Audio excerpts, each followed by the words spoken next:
نحمدہ و نصلی علی رسولہ الکریم اما بعد۔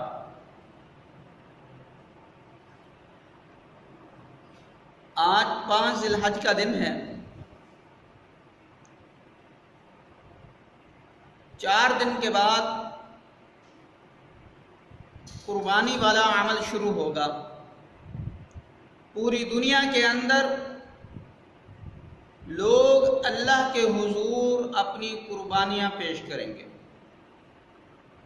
دعا ہے کہ اللہ ان سب کی قربانیوں کو قبول فرمائے۔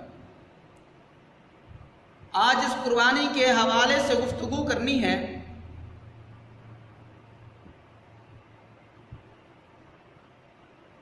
آج گفتگو لوگوں کی غلط فہمیاں جو لوگوں نے ان قربانی کے ایام کے اندر اپنی طرف سے غلط باتیں رائج کی ہوئی ہیں وہ بیان کرنی ہے۔ پہلی بات تو یہ ہے کہ 2 آدمی مل کر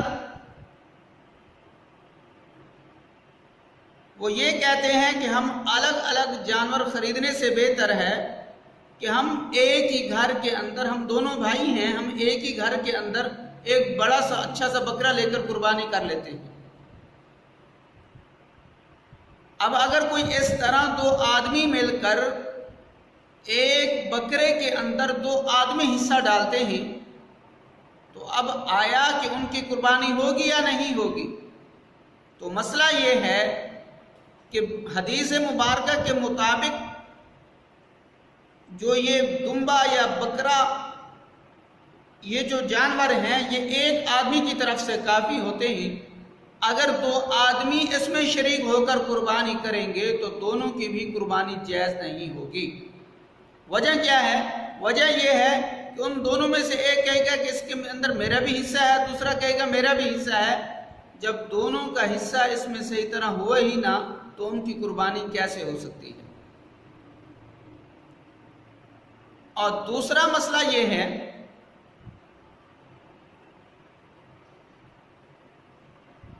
کہ ایک آدمی کے پاس وسعت نہیں ہوتی، ایک آدمی کے پاس وسعت نہیں ہوتی، وہ قرض اٹھا کر قربانی ادا کرتا ہے۔ کس وجہ سے قربانی ادا کرتا ہے؟ کہ میں ہر سال قربانی کرتا ہوا آ رہا ہوں، اس سال میرے پاس وسعت نہیں ہے، تو لوگ دیکھیں گے تو کیا کہیں گے کہ دیکھو جی اس سال یہ قربانی نہیں کر رہا۔ لوگوں کے طعن و تشنیع سے بچنے کے لیے وہ لوگوں سے قرض اٹھا کر قربانی ادا کرتا ہے۔ یہ بہت بڑا خطرناک معاملہ ہے۔ اس کے اندر 2 چیزیں ہیں۔ پہلی بات تو یہ ہے کہ جس کے پاس وسعت نہیں ہے تو اب دین اسلام کے مطابق، شریعت کے حکم کے مطابق جس کے پاس وسعت نہیں ہے اس پر قربانی واجب نہیں ہوتی۔ اور دوسری بات یہ ہے کہ اس نے لوگوں کے طعن و تشنیع سے بچنے کے لیے قرض اٹھا کر قربانی اللہ کے حضور پیش کر دی، تو یہاں پر ریاکاری آ رہی ہے۔ ریاکاری کیسے آ رہی ہے؟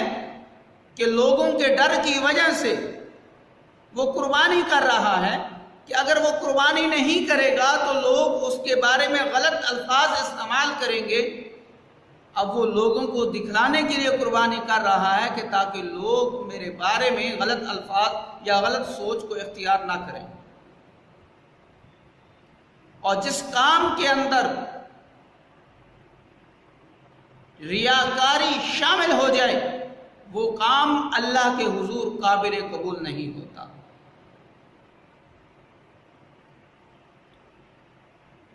تیسری بات یہ ہے اگر بڑے جانور کے اندر 7 آدمی مختلف شریک ہوتے ہیں۔ حدیث مبارکہ کے اندر ایک بات ذکر ہے کہ ایک آدمی کی نیت بھی خراب ہو گئی تو سب کی قربانی خراب ہو جاتی ہے۔ تو میری آپ حضرات سے یہ گزارش ہے کہ میرا بھائی، اگر آپ 7 آدمی مل کر اللہ کے حضور قربانی پیش کرتے ہو، اپنے مال میں سے قیمتی حصہ اللہ کی رضا کے لیے قربان کرتے ہو، تو خدا را ایک کام اور کر لیں۔ وہ کام یہ ہے کہ آپ لوگ اپنی نیتوں کو اللہ کی رضا کے لیے قربان کرنے کی کوشش کریں۔ یہ جو گوشت ہے، یہ جو قربانی کا جانور ہے، اس میں دنیاوی غرض اپنی شامل نہ کریں۔ صرف دل میں یہ بات رکھیں، ہم یہ جانور اللہ کی رضا کے لیے قربان کر رہے ہیں۔ جب ہمارے دل کے اندر اللہ کی رضا شامل ہوگی، ہمارے دل کے اندر اللہ کا ڈر ہوگا، تو ہمارا وہ عمل قابل قبول ہوگا۔ اللہ کو ہمارے گوشت کی کوئی ضرورت نہیں ہے۔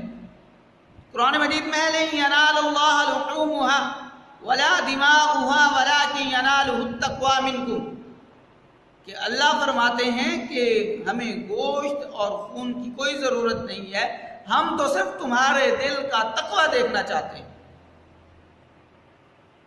تو دعا ہے کہ جو کچھ کہا ہے اللہ ہم سب کو صحیح معنی میں اس پر عمل کرنے کی توفیق عطا فرمائے۔ وما علینا الا البلاغ المبین۔